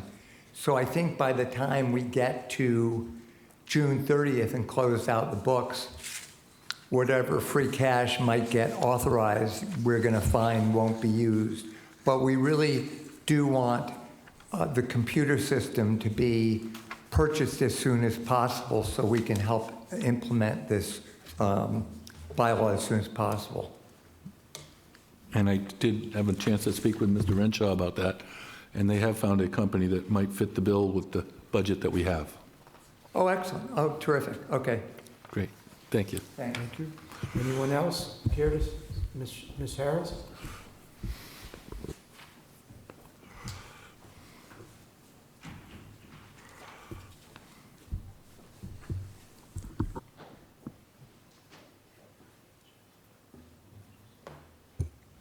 A similar point to what Tom was making. First, to thank Maher and the others who worked so hard on this. Please introduce yourself. Excuse me? Please introduce yourself. Oh, I'm sorry. Charlotte Harris. I served on the advisory committee, Precinct 5. And I hope that you're going to approve this and it will go forward. But I think both Tom and I know that Doug also is concerned that this has not had actually the strength of support from the health department that we had hoped for. And that's because it's really going to require extra staffing in order to make it work. They really, from the very beginning, the director, Scott, was concerned that he's really not staffed to be doing this. So that there are two opportunities within this, as it's written, for the bylaw to pay for itself. Decisions would have to be made in order to carry that out. But it won't be effective if it's not implemented with funding for it. And in light of your concern about adding staff, I think that you should be aware of that now. Other than that, it's a strong bylaw, and I want to also bring to your attention and the attention of anyone who might be thinking about this, it turned out that the urgency of the problem is not as great as we had thought. And that's an important point also. We thought going into this that there might be many thousands more short-term rentals than we suspected, and we better quick put a cap on it. Listening to the experience of Provincetown and Plymouth and others, that proves not to be true. Apparently there's a limited number. There are not now any corporately owned situations. There could be in the future. That's what we'd like to prevent, but it's not urgent. So if it doesn't get pushed forward now, it won't create an enormous problem as long as it's within a year or two. So that's all I wanted to say. Thank you. I only have one question off that. Thank you. Would this prevent, and I believe it does, but I apologize for misreading it, a lot of text. Corporations absolutely should not be able to do this. Does this prevent one person who owns like a dozen from? It does, correct? It does. When the original bylaw, we said there was going to be one per person, one per operator, but then we said, let's do some more research, and Mr. McGann has the most information on this, and he and Liz Klein actually had done a lot of research as well. It comes to light that there's only a couple people that own more than one, and the limit, I think we found, nobody owns more than 3. So in order not to make difficulties for people, we said 3 would be the cap, and we think that's reasonable. We'll see what comes up at town meeting. Thank you. Yeah. You know, I will say that in looking over the bylaw, the one very important concern I have is with respect to how much authority the select board is ceding to the Board of Health with respect to the regulations that might be adopted, the fees that might be implemented, and I will you know, make some comments when I've had an opportunity to look at the revised draft. But I do think that this board needs to consider, and I believe in looking at Nantucket's bylaw with respect to it, it does require select board approval for some of the actions of the Board of Health there. So I do think that is something we need to keep in mind going forward. And the other comment I'm going to just make with respect to corporate ownership. I think we're all, many people are assuming that a corporation is some kind of multi-state national organization that may come in and take over the entire market, whereas you can have a corporation, you know, of 3 individual shareholders who decide to form a corporation to own a piece of property for liability purposes and so forth. And I'm not really, you know, 100% in agreement that those types of arrangements should be absolutely barred. Certainly, multinational corporations and you know, and I think that's what most people are thinking about, or some way to you know, to for one organization to capture the market is what we're trying to accomplish. I'm not sure that just prohibiting completely corporate ownership, subchapter S corporate ownership, actually, you know, addresses what our real concern is. And you know, to that point, you know, there was a recent article in the Current that Nantucket has supposedly prevented or outlawed corporate ownership, and yet they have found that they've now actually had to approve a certain number of applications because they didn't fit quite within the corporate structure. So those are 2 points that I you know, intend to look at a little bit more closely as we go forward. So. Okay. I would think we can take those on a case-by-case basis, because there may be special circumstances that might need to be considered. And the select board would be the body that would set the fees. The state law does designate the health department or health agent or Board of Health, depending on how the language is read, as the legal authority over rentals. So that's why we're kind of pushed into that. Yeah, as I say, I haven't looked at the revised draft completely, but I do know that Nantucket retained, their select board retained the right to approve regulations adopted by the Board of Health, and I don't think that state law necessarily prevents that, but that's something we should certainly take a look at going forward. Be interested to look at that, sure. Yeah, I was just going to echo, if that is the case, I think I would personally support that. But I'd like to see that. Okay, well, there's more to look into, and I know you guys just got this, so take your time and have a look at it, and we'll talk about it at a future meeting. I'm glad we could get it on, but I was really just concerned that we were going to be missing the deadline for the town meeting, so. Appreciate all the work you've done, you've done, but, you know, it's a big issue. As I said, I hate to keep hopping back to Nantucket, but they've been dealing with this one way or another for like 6 years and haven't been able to get it right yet. So, you know, we certainly need to get it right Well, going forward. In their first pass, they just chose not to do anything. Yeah. So that's why.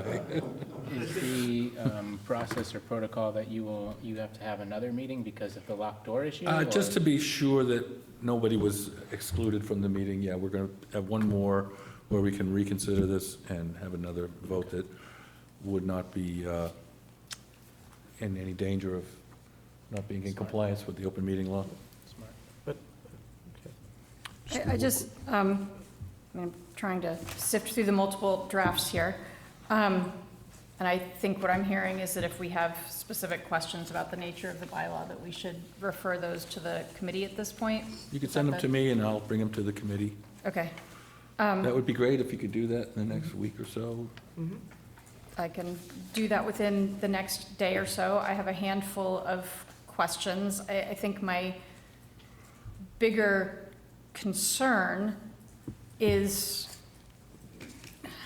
and I don't want to pick on this committee in particular because it's a much broader pattern, but it is that we're up to this last minute, and thankfully we've got another meeting to try to consider this, and seeing it for the first time before asking it to, asking whether or not we're actually going to move it forward to town meeting.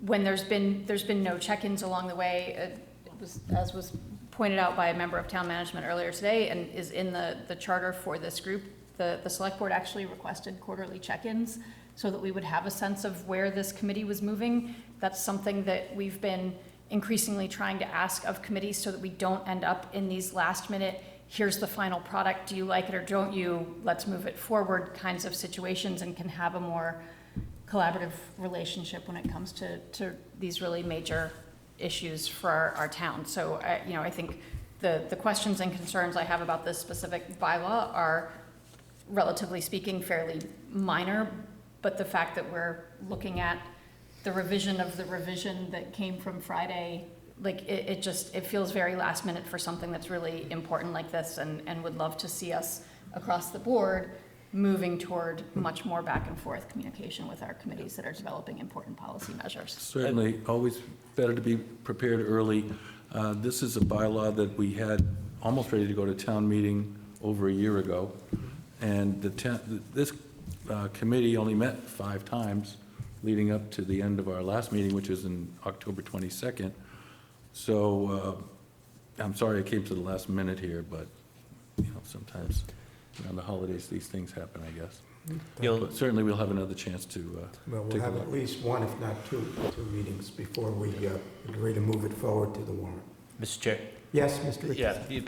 First, thank you, Doug, for your role as liaison on this and how communicative you've been on this. And then second, echoing what you just said, the first choice Nantucket made was to do nothing. So we need to make sure that we do have something ready, and whatever that final document looks like, I will be ready to support it if that's next meeting or the meeting after.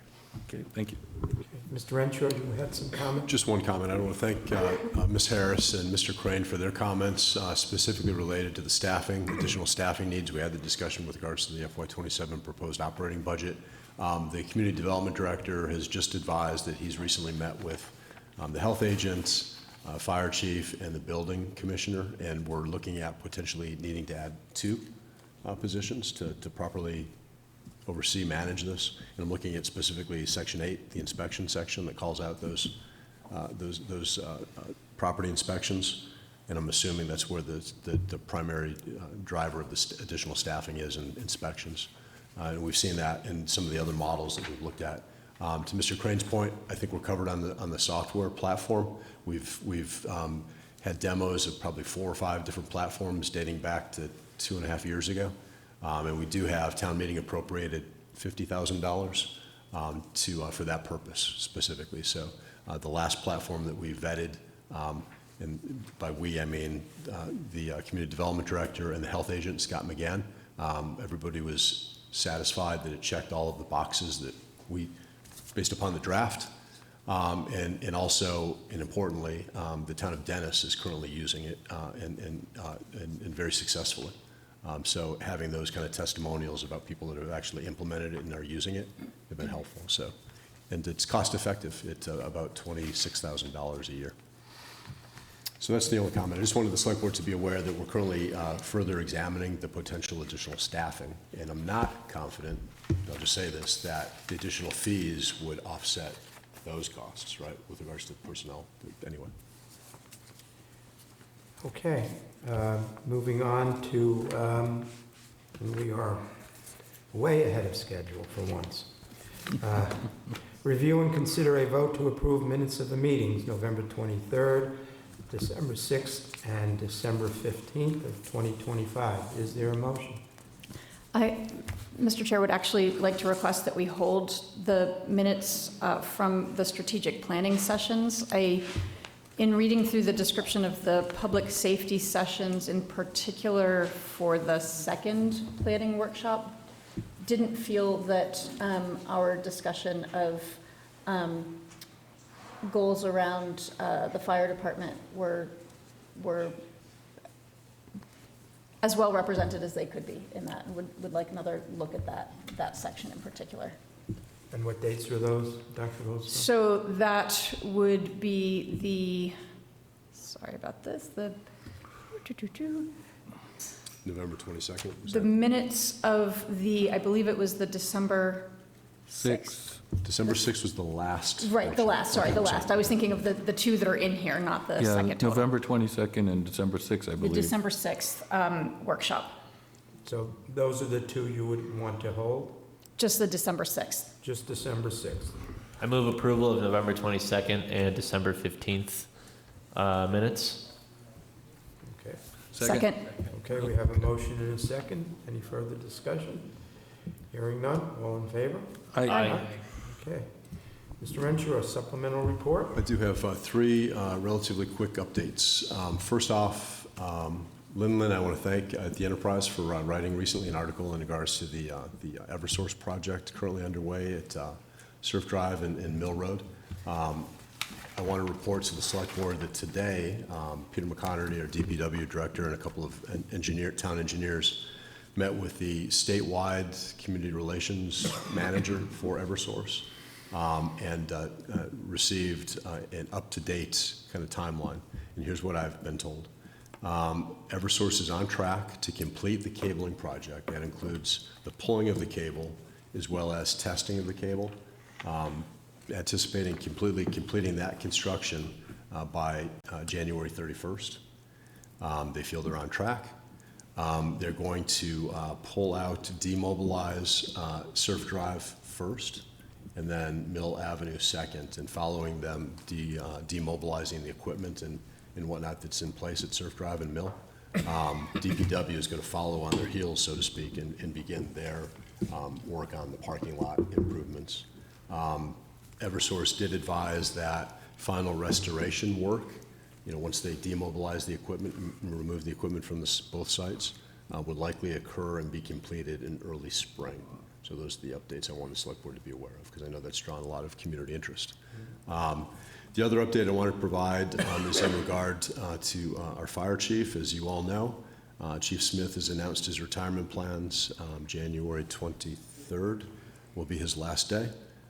Chief Smith's done a great job in his duties and responsibilities as fire chief. They have an actual formal fire service retirement ceremony planned at fire headquarters that is kind of by invitation that conflicts, and that's January 23rd, his last day of employment. That conflicts with a lot of plans, Select Board and myself and the Assistant Town Manager to attend the MMA conference. So, that being said, the update is that I asked the Assistant Town Manager to work with HR and with the fire admin to schedule a less formal get-together, and that is scheduled for the morning of Wednesday, January 21st from 9 until 10:30. It's going to be in the Town Hall meeting room, formerly known as the Select Board meeting room. We're going to do some continental breakfast, refreshment type stuff, but just an opportunity for Select Board members to stop by and wish Chief Smith well. We're going to open up to members of the community as well. Lastly, I want to give an update on the work that's been going on with regards to the recruitment of our next fire chief. Working with our consultant partners at Public Safety Consulting, LLC, which, as you recall, I mentioned were the same consulting partners, recruiting partners that we utilized for the Chief of Police recruitment. We are wrapping up what I consider to be a very successful fire chief recruitment. 35 total applications were screened and vetted. There's been some interviews with the consultant team, and ultimately, out of those 35 applications, we've made the decision to move four finalist candidates for interviews and an assessment center. The panel interviews are going to be conducted this Friday, January 9th, and followed by an all-day assessment center that's going to be put on by the consultant on Saturday, January 10th. And we're going to hold those events right here at the Senior Center. They're not open to the public. We want to maintain the confidentiality. I'm just letting the select board know that we're progressing very well. And hopefully we'll bring on our next fire chief, and there won't be too much of a gap in interim.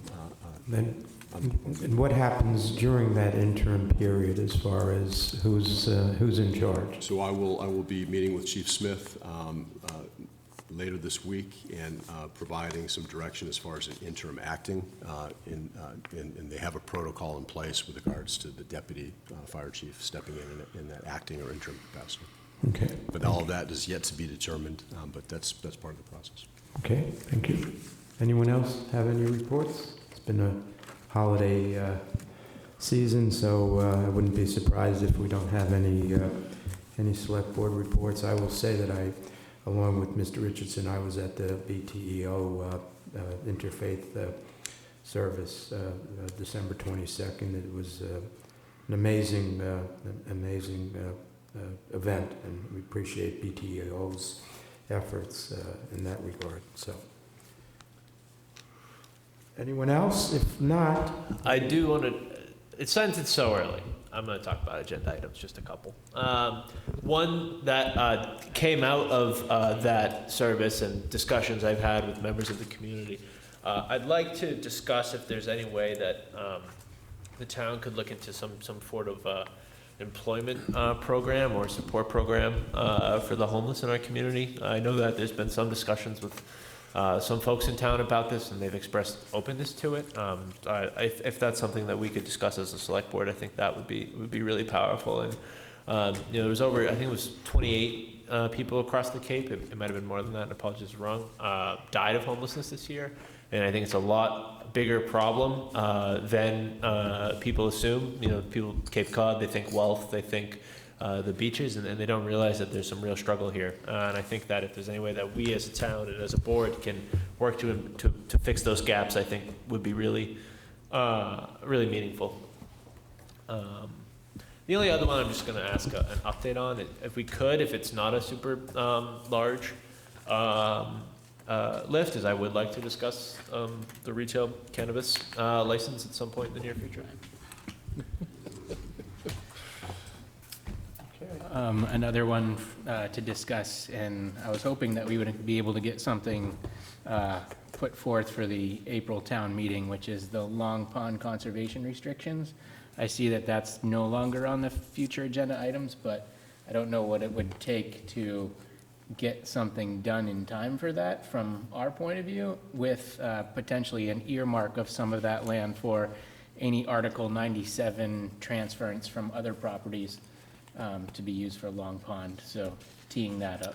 So as an update, we do intend to have some articles drafted, and we're working with town council with regards to Long Pond, a couple of parcels in particular for the April town meeting warrant. So we'll be working on those. Can we do all parcels between 28 Gifford and Brick Kiln and Goodwill Park? I think that's what we heard was very important. The two across the top. The entire, everything within that. The entire perimeter. In everything within that perimeter. Mr. Chair? Please. Yeah, I don't know how far into discussion we want to get on something not on the agenda, but. Right. Be careful there. Yeah, so that request is heard. It will take some time to research every single deed around Long Pond. So you're not getting any resistance to the concept, but in terms of being ready for April, no, we don't know that we can get all of that deed research done for the April town meeting. Roger that. Thank you. And not all of them flow to the reservoir. That's true. I have one more. Senator Fernandez and I, we met with Peter Jeffries this morning. Peter Jeffries, excuse me, our fantastic representative on the Steamship Board of Governors. Whenever we can, if we can meet with the new head of the Steamship Authority, Mr. Kreiska, I think that's very important for establishing a relationship there and improving community relations with the steamship.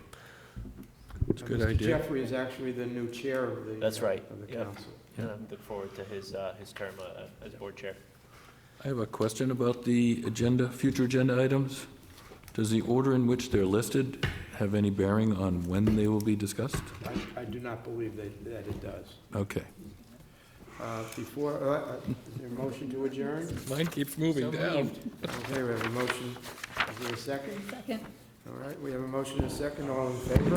Aye. Aye. Thank